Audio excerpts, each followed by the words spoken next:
voyage, tu es quand même arrivé là. Que le Seigneur Dieu te bénisse. Amen. Oh mon Dieu, Amen. J'aimerais que ce soir nous partageons une pensée.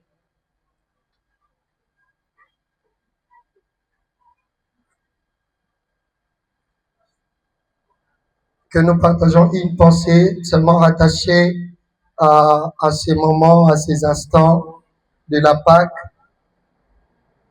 rattachée simplement à cette saison dans laquelle nous sommes. J'aimerais que quelqu'un prenne avec moi sa Bible dans le livre de Romains.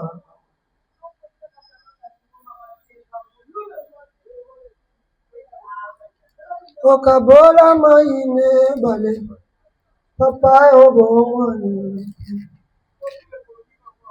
tanaka china moto na yebi na kuse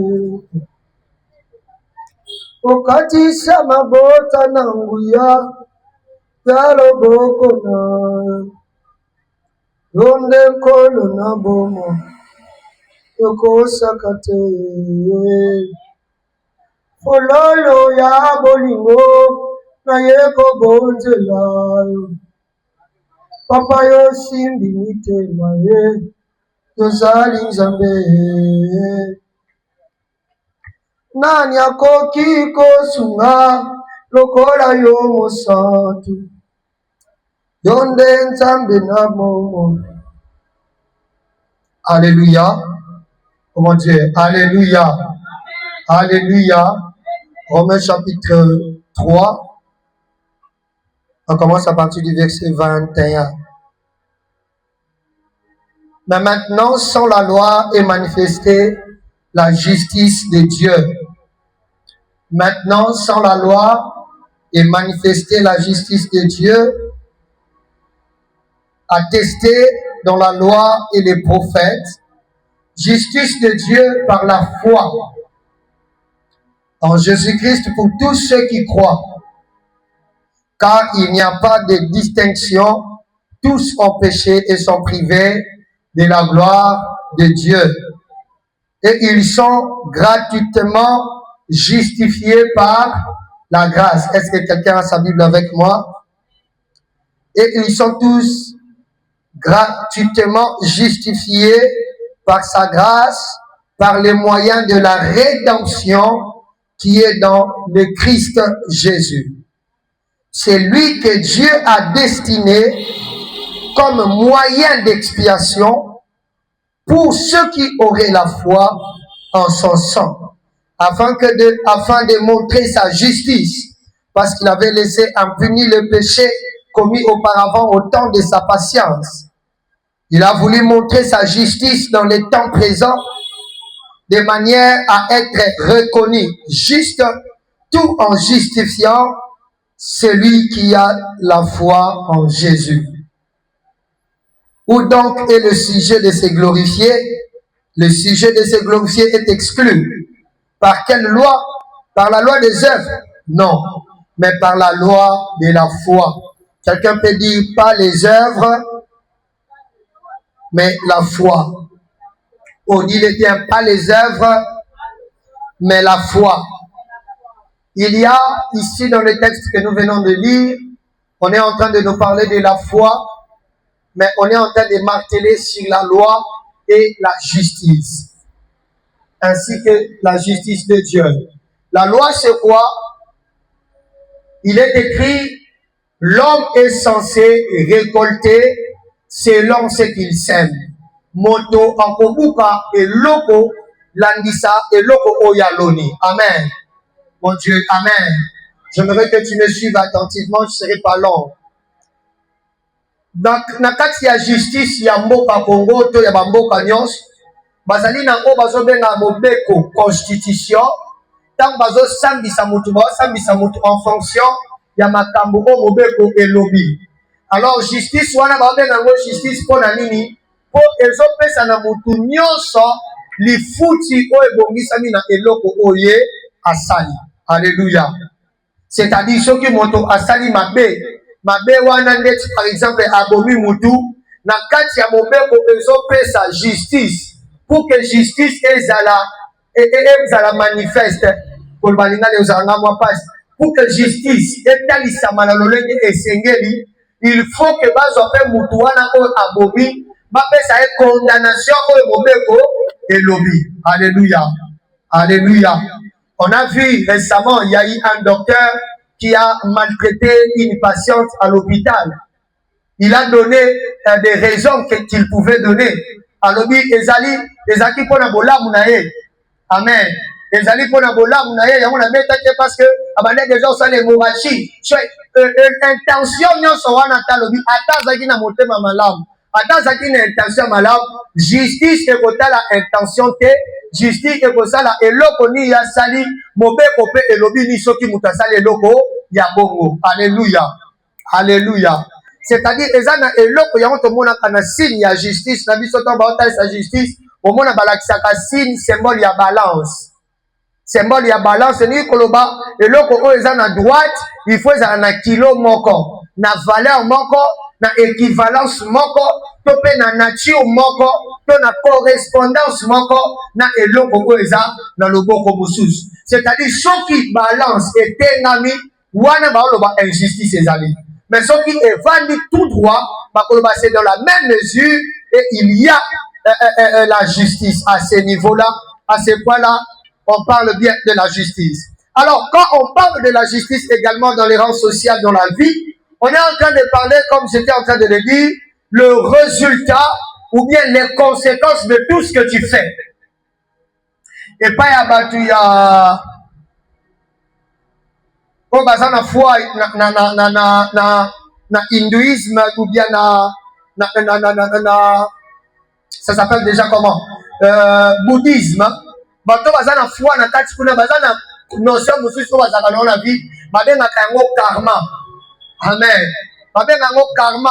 Donc nyola ça na gogoli mutu awa soki na beti mutu gogo awa na ke place mo boy na sieti na kweli pana bango ba loba te ezali eloko ye par hasard non. Baloba eza karma elingi oloba ni eza conséquence parce que na sala ke eloko moko mabe nde eloko wana ezongeli ngai comme résultat comme conséquence de ce que j'ai fait. Et c'est ainsi que bango bazaka pe na pensée mosusu oyo ba véhiculaka na kati ya foi na bango ezali ke batu babotamaka ya kobandela makobotama, c'est-à-dire oyo za lelo tamso zaki mutu mo bobotama na mukili tamso na mboka mosusu na libota mosusu mais obotami lisusu sikotango obotami nyonso oyo ozovivre ezali conséquence ya makambo ozalaka na vie oyo mosusu wana avant ovivre renaissance. Quelqu'un me dit amen. Alléluia. C'est-à-dire justice, je suis en train d'essayer d'établir et de définir ou bien de faire asseoir une bonne pensée par rapport à la justice, par rapport au monde. C'est que justice ezali soki ba pesi mutu eloko oyo ekokani na eloko oyo asali. Soki ba futi mutu mbongo oyo ekokani na mosala oyo asali. Soki na suis téléphone na ngai na pesi yango par exemple Allegra. Après na lobi nazana posta na tia justice. Na suis téléphone ya mukie na pesi yango mwana mosusu na bi bango mibale na pesi bango bilo. Mutu mosusu ayebi sanga na sali nini injustice. Pourquoi? Parce que biloko na pesi bango ezali na valeur mon côté. C'est-à-dire quand on parle de la justice, on est beaucoup plus en train de parler de l'équivalence, on est beaucoup plus en train de parler na valeur ya biloko moko. Maintenant, on est également en train de nous parler de quelque chose de très important. C'est quoi? C'est la loi. On est en train de nous dire que Nzambe tango abandi makamuna mukili na ye. Et que mukili ekomi na kati ya lisumu. Nzambe aluki lolenge nini akozala très proche ya mukili ya batu. Lolenge nini batu bakozala agréable epa na ye. Lolenge nini akozala na facilité. To batu bakozala pe na facilité babenga Nzambe tata na ye. Tata na bango pardon. Et Bible zoloba aya kozwa Moïse apesi Moïse mobeko. Na nzela mobeko wana posa ezalaki nini? To penser o bazo véhiculer na nzela mobeko ezali. Ezali ke moto alandela mobeko wana pe na nzela mobeko bolamu nyonso oyo akozala par rapport ya mobeko wana ndeye akozwa lifuti soit il y a bénédiction soki atosi mobeko soit malédiction soki atosi mobeko. Quelqu'un me dit amen. C'est-à-dire, il pamboli à mutu, kozala malamu liboso ya Nzambe ebande ko dépendre na makambu oyo mutu azosala. Pe makambu oyo mutu azosala wana ezalaki réglé non pas par sa volonté mais réglé par la loi. Ndenge moko na pesaki exemple ya docteur David a commis lelo exemple monene. Tango balobi asali infraction ye apesi posa motema na ya lobi te tango nasalaki boye likanisi na ngai ezalaki boye bato batelemi liboso de oyo bazosambisa ye te par rapport ya motema na bango ya koyoka mawa ata nde tomoni docteur aleli makasi mwana mobali aleli mutu moko azalaki pembeni wana aseki bolo bata toyokele mawa ndenge aleli moye bayokela ye mawa ndenge aleli eza te mpo na nini mpo justice oyo bazotalisa wana eza par rapport ya mobeko oyo ekomami. De la même manière tokoki ozwa mwana ya 3 ans mwana ya 3 ans to mwana ya 5 ans baosakana na moninga na ye mpo azwi mbeli atyubi moninga boyebi mwana na baotyali na prison baloba te aza mwana moke ayebaki te eza dangereux ayebaki te liwe ezalaka. On ne va pas regarder ça. Pourquoi? Parce que la loi ne regarde pas l'intention, la loi ne regarde pas la volonté, la loi regarde seulement l'obéissance. Maintenant yango ezalaki pasi mpo na mutu atosa na mobeko nyonso ya Nzambe. Ezalaki pasi mpo na mutu atosa na mobeko nyonso ya Nzambe. Pe mobeko yango ezoloba boye bapesi yo mibeko 10 mibeko mais soki otosi 9 mibeko osumuki na mobeko moko oza coupable na mibeko nyonso. Donc na 9 wana oyo tosaki ekwei po osumuki kaka na moko. Souvenez na kati ya etan wana oyo Nzambe azotambola na mobeko bazwi arche d'alliance balongoli yango na mboka bapaya ezalaki bandi komema opo bakende kotia yango na kati ya pena ya ville ya capitale banda omema bakende kotia yango na capitale. Qu'est-ce qui se passe? Bato bamemaki yango bandi kotambola balobi bangombe bazalaki mpe wana oyo batiaki yango likolo bepona bao baotambola nao. Mutu moko amoni arche elingi ekweya aye asimbi arche mpo ekweya te. Arche ya Nzambe asimbi yango mpo ekweya te azongisi yango arche mpe ekweyi te. Mais ntango asisi kaka kozongisa babi Nzambe abeti ya bomi. Est-ce que asali mabe asali mabe? Problème ezate likalisi ya malamu openize no pa Nzambe arche ya Nzambe soki ekweyi bien te nasunga Nzambe nasunga bato balembi nasunga asimbi boye oyebi mpo ani mpo Nzambe misu na ye ezalaki te na kati ya intention na ye. Misu ya Nzambe ezalaki na kati ya mobeko mobeko elobi mutu akosimba baarche wana fo azalaka oyo abotami na linie ya Levi. Sikoyo uza malheureusement azalaki na linie wana te. Peu importe l'intention, peu importe likanisi to acte ya malamu oyo asali yango ezotalela mobeko atosi mobeko to atosi te. Maintenant la plus grande question tozwa ndeti bazwi 10 commandement wana batiela yango biso lelo balobi mpo Nzambe asepela na biso fo totosa 10 commandement. Nani aokanisa pena ande aza asepelisa Nzambe?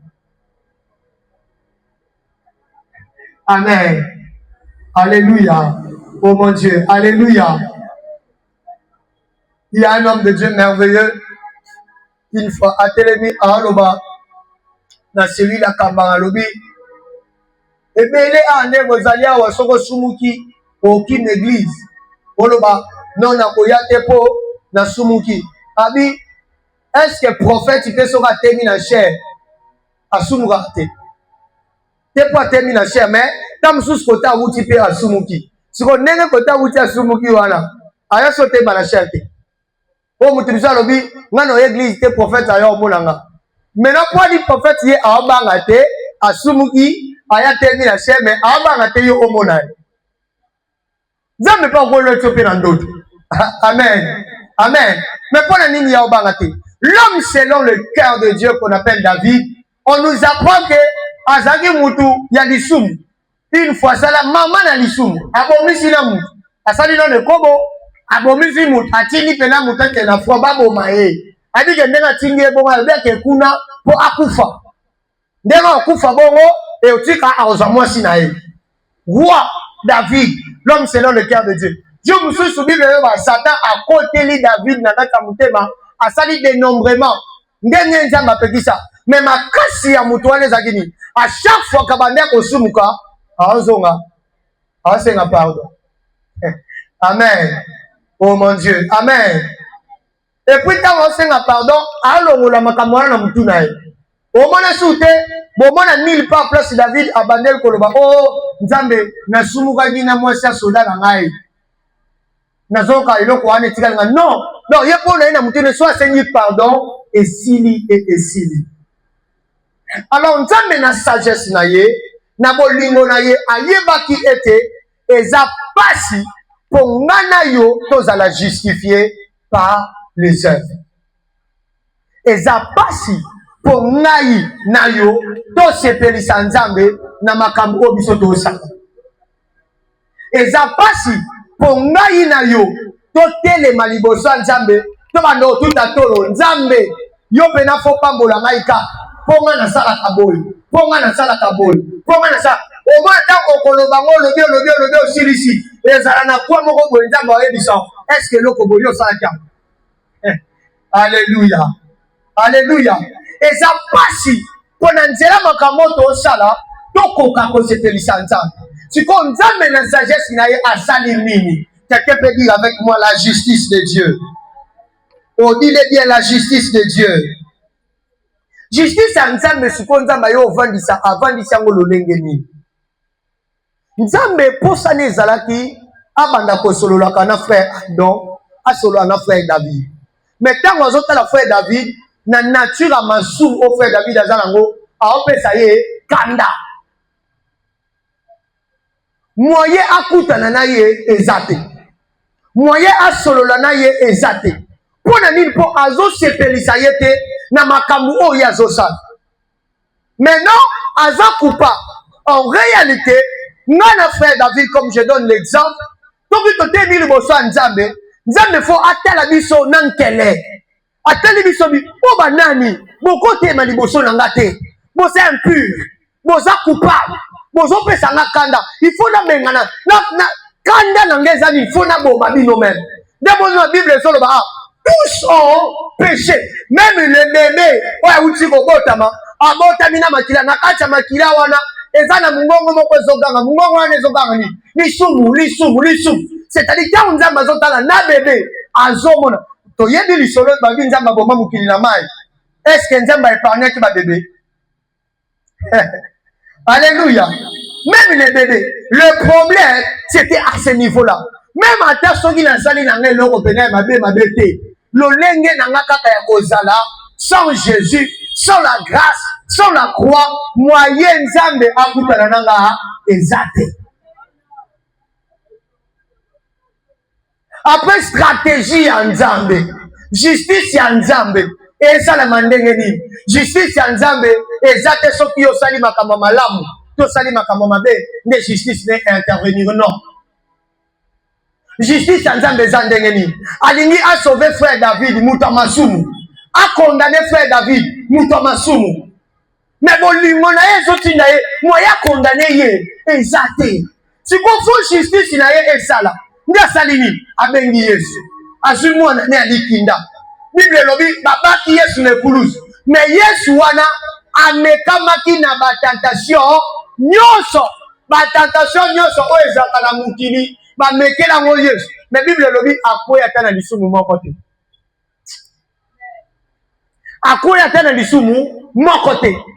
Sikoyo nzambe azwi kanda na ye ake kokweyisela ngo innocent.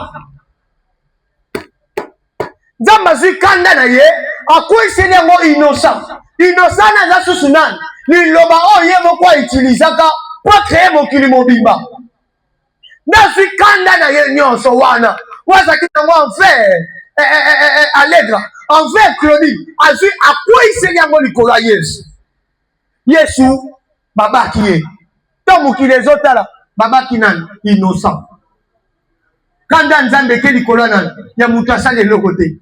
Justice siko eko intervenir na niveau wana justice eye ko intervenir na niveau wana lolenge nini nzambe siko aye kotala non non non non soki na condamné lisusu mutu oyo asali lisumu na ozala injuste parce que na pesi condamnation et pas innocent soki na pesi condamnation et pas innocent c'est que faut na pesa liberté na nani na coupable yango ozomona sikoyo de manière prophétique bazobisa biso mokonzi atelemi liboso ya fulu abisi fulu naza mposa mopona entre yesu na barnabasi barnabasi moyibi barnabasi ye nde moto asali mabe me yesu asali mabe te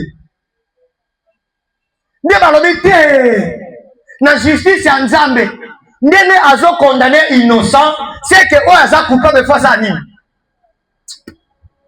ndenge nzambe apesi kanda na ye mpo moto asali lisumu te seke bolingo nde fe talisa papa nani mpo moto asali lisumu yesu asali mabe te me bakondane ye ndeti moto asali mabe yo mpe okoki kokoma mosantu te mpo osali mosala ya mosantu mpo kaka yo mpe ondimi olata nkombo ya yesu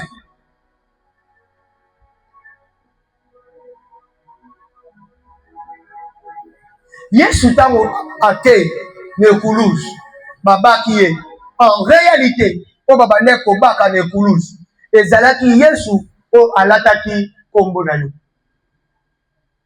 bible elobi il a porté l'humanité c'est-à-dire à la croix là tout celui qui était présent c'était toute humanité siko na nzela ya kondima bible elobi justice oyo nzambe avandisi wana na nzela ya makambo tozosala te me na nzela ya kondima evandisi principe nini evandisi principe eke soki nasumuki lelo soki nabebi lelo soki nasali eloko ekosepelisa nzambe te natika kotala eloko nasali natala nini yesu naza kozokomprendre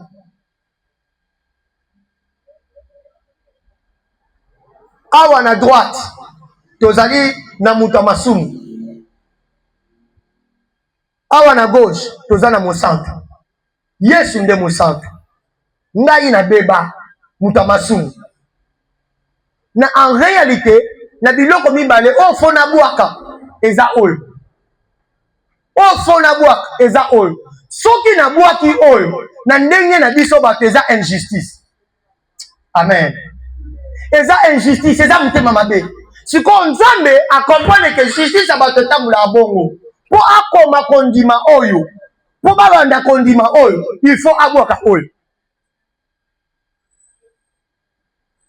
eloko nzambe asali yango wana ezotala su te oza ndenge nini te ekomi kotala nzambe atumbaki atako moto asala mabe te moto asala mabe te afinga te babwakeli ye bazoi atomboka te bameki ye batanke ye satana ye kutu ye biso kutu moko ta mosusu mwasi moko boye nde aye otante nga na ye mwasi te satan ye moko aye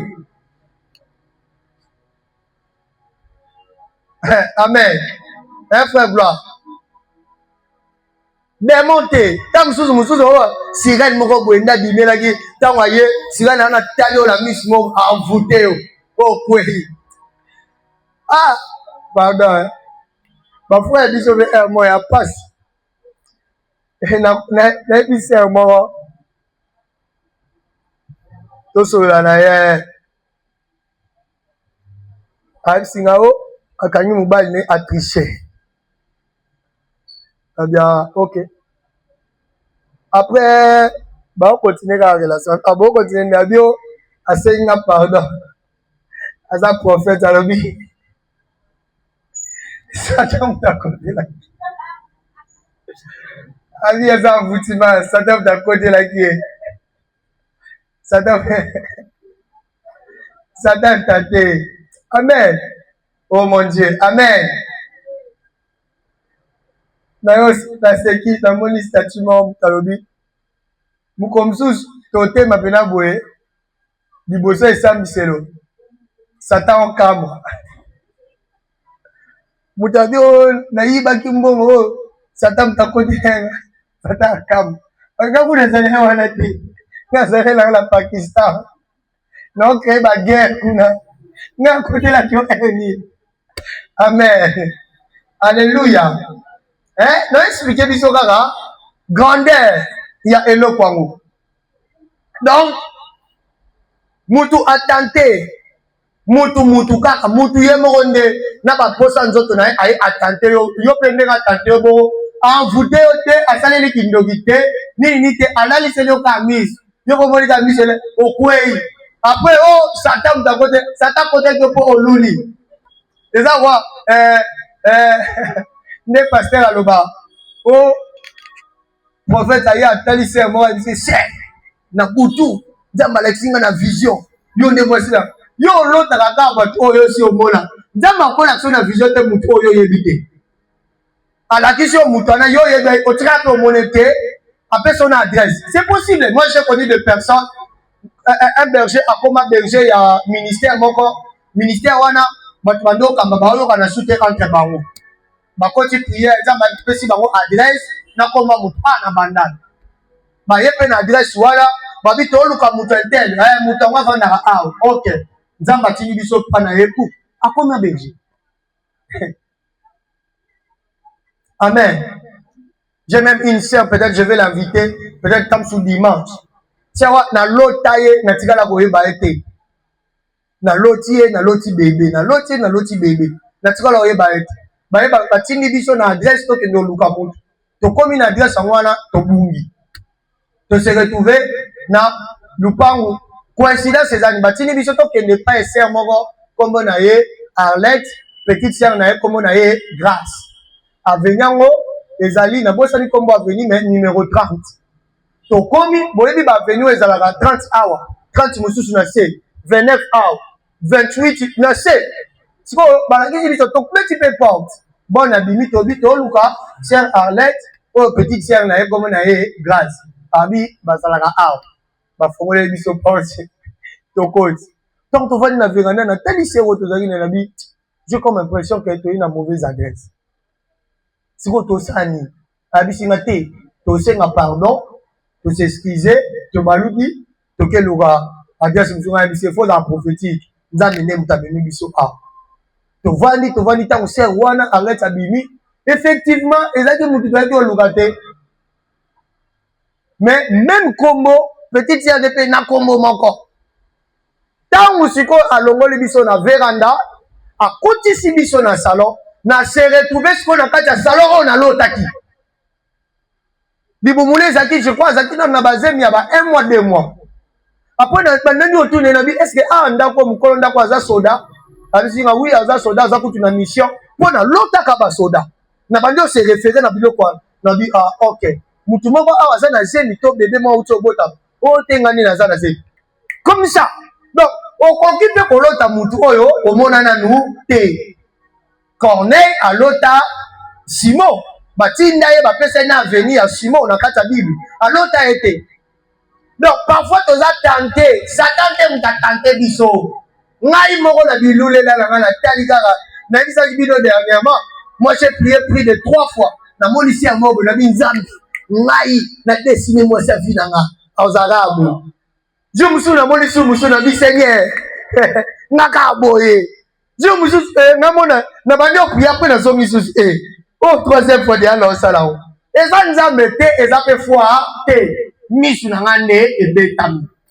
combien de fois nous sommes tombés du fait que nous avons simplement vu. Satan kutam soya qui n'est na wana te. Nzambe mkolomo wa tuni Satan oti wa Satan bi na bando yunga na donc Satan azake sika nyoso te. Abi na bando yunga na bando tambola. Mais oh muto Satan côté linga. Siko Yesu a se retrouva face à face na Satan wana. Bah, attentaillé, il a été tenté en toutes choses.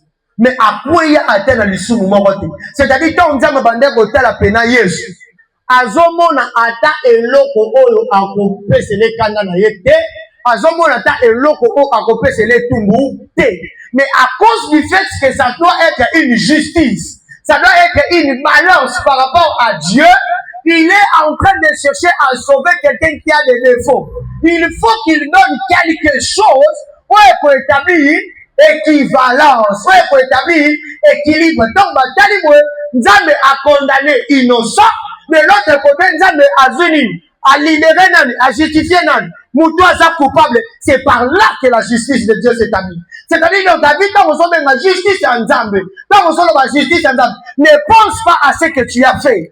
Pense à ce que Jésus a fait. Mon Dieu, est-ce que je parle à quelqu'un? Il y a moins de ce mot dans la Bible, les autres talisabis sont bons.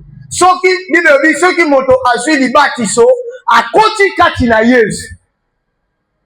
Bible dit que a commis et l'ongona Yesu, c'est-à-dire Yesu a télé awa, il a télé à gauche, il m'a à droite. Non, à côté katina Yesu, c'est-à-dire ceux qui bataillent yo, au lieu de mon yo, ba mon nan. Yes.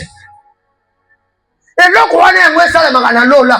Bible dit a télé liboso ngwende atata. Liboso ngwende atata, qu'est-ce qu'il est en train de faire? Bible dit il est en train d'intercéder. Son intercession est dans l'olengeni. Ce qui nous a dit qu'on gloire à ça wapi, c'est diamant ça wapi, diamant yo tal. Moi na ça, tant que sur tel ça manga yé. Moi ba kanga yé. Ya mo na kata satan so ate fundo na lola, moi nza mabeta yo. Aïe. Ezaka na ba jour satan kenda ko funda. Ake pena fundi. Nzambo moni mwana na yo makambo asali. Nzamba lobi oh asali ala disi pena va vidéo batali yango pena batali sous après babengi avocat quoi yé ami mais Nzambe yo comment na mobe kwa sika. Je vois quelqu'un me toucher, réveille-toi prie. Oh réveille-toi prie dans la mouki na vani na kit o ko va na te na télé au télé matin fuka tant kaka na fuka mi na bali ko prier ba mulini ezalaka amoni na Bible frère Jacques na teso des autres tanga personne tant baloba de ténèbres épaisses il existe ba mulini o ezalaka kwa milinga mulini o okoto simba ngondeti milinga. J'ai senti ça. Donc on a senti en haut. Na télémimba moko pardon, na télémimba la moko. Na bandi ont déclaré, j'étais vaincu par le sang de Jésus.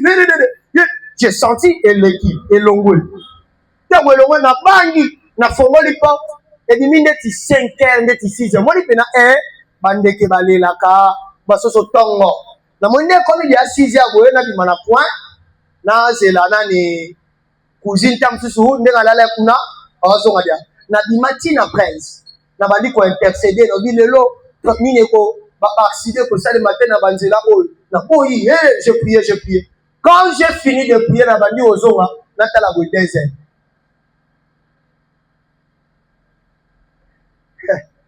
Amen. Natala we 2 heures. Dans na koti, 2 heures. Na bibi na forol super vata we. Mulini libanda. Donc, je me suis retrouvé na kata ba scène moko. Pourquoi? Parce que na contacté na kata ba charge ba makambo. Na en tout cas na kataka. Tu n'es pas quoi na pena na kataka. Na koma soki na za de sika mo ngai moko. Mulili wane kome ozo. Mona kome kobanga ti mokolo moko boye na kanimi suboye na moni lié. Na bi atugo pena e bomanga so yo bomanga. Na lobi na kokima te na tika e bomanga ça maintenant ce n'était plus le ténèbre que j'avais vu. Et comme kobanga on a joie ki wana ne tika la ki na ba souvenir wana. Alléluia. Alléluia. Qu'est-ce qui a sauvé?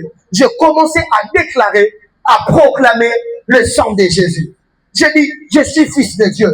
Je suis sauvé. Je suis fils de Dieu. Le sang de Jésus est sur moi. Mon ningam, ezana makasi na bisote. Justice ya nzambe ezali ete tangu na ndimi na koti na kati ya nature ya Yesu.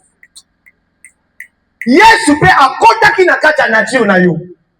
Oh babakaki ne kulusi eza o alataki nzoto na yo. Oh alataki fi na yo ya moto masumu. Oyo sikoyo yo ozobelela yo pe sikoyo fo olata nzoto ya mosantu alola.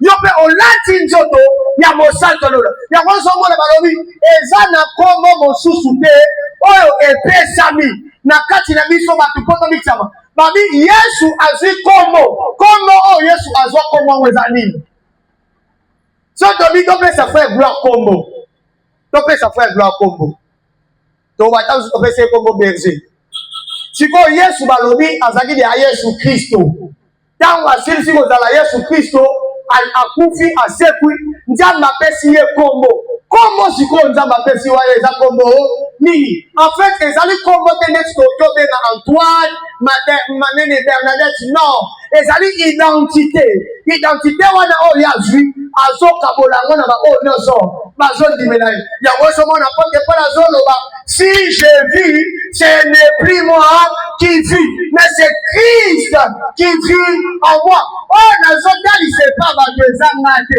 justice ya Nzambe oyo eza te mpona oyo nasali mais eza mpo oyo nga nazondima nini mosantu akufa ndenge nandimika mosantu akufa nga mpe moto ya masumu esengeli azwa nini bomo eza na makambo oyo tosala te eza na kondima ya mosala oyo Yesu Christo asala. Que Dieu bénisse sa parole.